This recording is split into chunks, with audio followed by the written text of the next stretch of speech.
Hi friends, Indian रसोई treats में आपका स्वागत है। आज हम बनाने वाले हैं चॉकलेट बर्फी, जो कि कम सामान और बहुत ही कम बजट में एकदम हलवाई जैसी नरम और स्वादिष्ट बनती है। ये बर्फी दूध और मावे के बगैर भी इतनी सॉफ्ट है। बस कुछ टिप्स और ट्रिक्स फॉलो करें तो देर किस बात की है। चलिए शुरू करते हैं। इस बर्फी को बनाने के लिए नॉन स्टिक या फिर मोटे तले वाली कढ़ाई लें। उसमें 2 बड़े चम्मच घी डालें, 2 कटोरी मैदा मिलाएं। आप घर में उपयोग में आने वाली कोई भी कटोरी का इस्तेमाल कर सकते हैं। 1 कटोरी 200 ग्राम के बराबर है, यानी बर्फी बनाने के लिए तौल में 400 ग्राम मैदा लिया है। अब इसको बिल्कुल धीमी आंच पर भूनेंगे।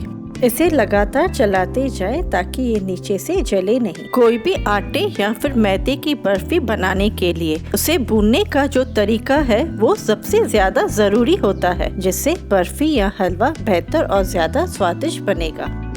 इस बर्फी को हम सिर्फ 4-5 चम्मच घी से तैयार करेंगे। मैदे को भूनते हुए 5 मिनट हो चुके हैं। अब इसमें 2 बड़े चम्मच घी और मिलाएं और फिर इसे थोड़ी देर के लिए भूनें।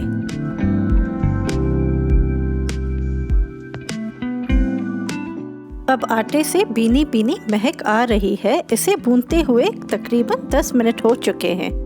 भूनने से मैदे का कलर हल्का सुनहरी हो चुका है। बस इसे इससे ज्यादा नहीं भूनेंगे।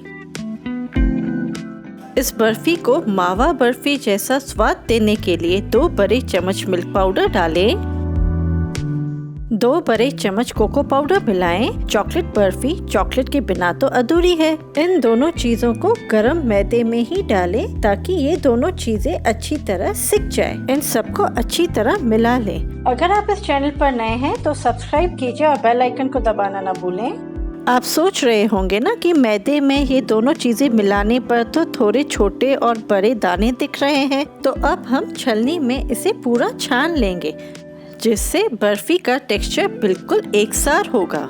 ये बर्फी जल्दी खराब भी नहीं होती। इसे 20-25 दिन आराम से बना के रखा जा सकता है। तो क्यों ना इस रक्षाबंधन अपने प्यारे भाइयों को चॉकलेट बर्फी बनाकर खिलाई जाए। मिश्रण को 2 भागों में छानें। थोड़ा थोड़ा छानने में आसानी होगी।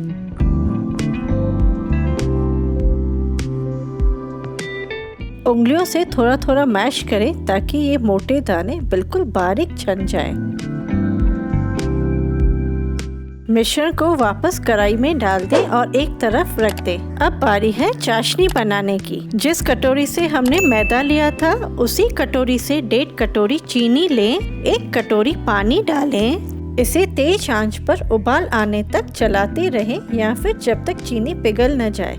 अगर आप मिठाई खाने के शौकीन हैं तो ड्राई फ्रूट मिठाई, जिसे मखाने और गुड़ से बनाया गया है, उसकी रेसिपी लिंक नीचे डिस्क्रिप्शन बॉक्स में दी गई है, जरूर देखें। आप इसी तरीके से केसर बर्फी भी बना सकते हैं। बस चाशनी बनाते समय उसमें केसर के दाने मिलाएं और थोड़ा केसरी कलर और मिल्क पाउडर की मात्रा 2 से 4 चम्मच बढ़ा दें। चीनी अच्छी तरह पिघल चुकी है और इसमें अच्छा उबाल भी आ रहा है। अब चाशनी को हम 5 मिनट के लिए धीमी आंच पर पकाएंगे, जिससे चाशनी एक तार की बनके तैयार होगी।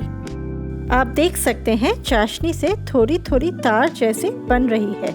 चाशनी को इससे ज्यादा नहीं पकाना वरना बर्फी सख्त बनेगी। अब गैस को बंद करें।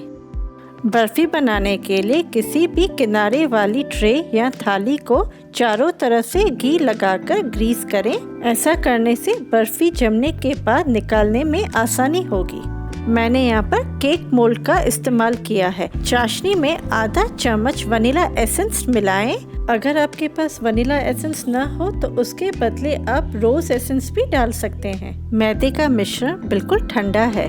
इसे पूरा चाशनी में डालें और 1 चम्मच घी डालें। इससे बर्फी में चमक आएगी। इन सबको अच्छी तरह घुमाएं।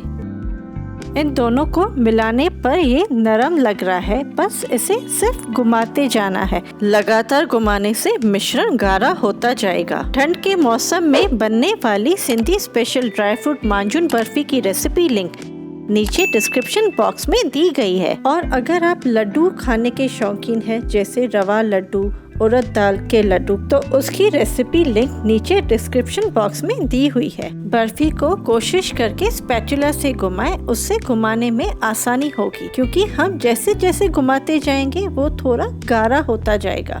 मैंने इस मिश्रण को 4 से 5 मिनट लगातार मिलाया है। बर्फी सही मेथड से जमाने के लिए उसे 4-5 मिनट लगातार मिलाएं, जिससे मिश्रण गाढ़ा होगा और बर्फी परफेक्ट जमेगी। इस मिश्रण को ट्रे में डालें और फैलाएं। बर्फी का सरफेस एकसार करने के लिए एक छोटी कटोरी लें, उसके पीछे वाले हिस्से पर थोड़ा घी लगाएं। अब बर्फी पर थोड़ा थोड़ा दबाकर घुमाएं ताकि बर्फी की सतह एकसार हो। आप चाहें तो कटे हुए बादाम काजू से मिठाई को गार्निश कर सकते हैं। अब बर्फी को बाहर ही सेट होने दें। चॉकलेट बर्फी 1-2 घंटे में सेट हो जाएगी। 1.5 घंटा हो चुका है और बर्फी पूरी तरह सेट हो चुकी है। इसे चाकू से किसी भी आकार में काटें। आप देख सकते हैं बर्फी हलवाई जैसे चॉकलेट की मिठाई की तरह परफेक्ट लग रही है। ये खाने में भी उतनी ही उम्दा है। आप चाहें तो बर्फी को पिसी हुई चीनी में डिप करके गार्निश भी कर सकते हैं। अगर आपको वीडियो पसंद आया हो तो लाइक कीजिए और कोई भी सुझाव हो तो कमेंट बॉक्स में लिखिए। आपके सुझाव हमारे लिए महत्वपूर्ण है। Thank you.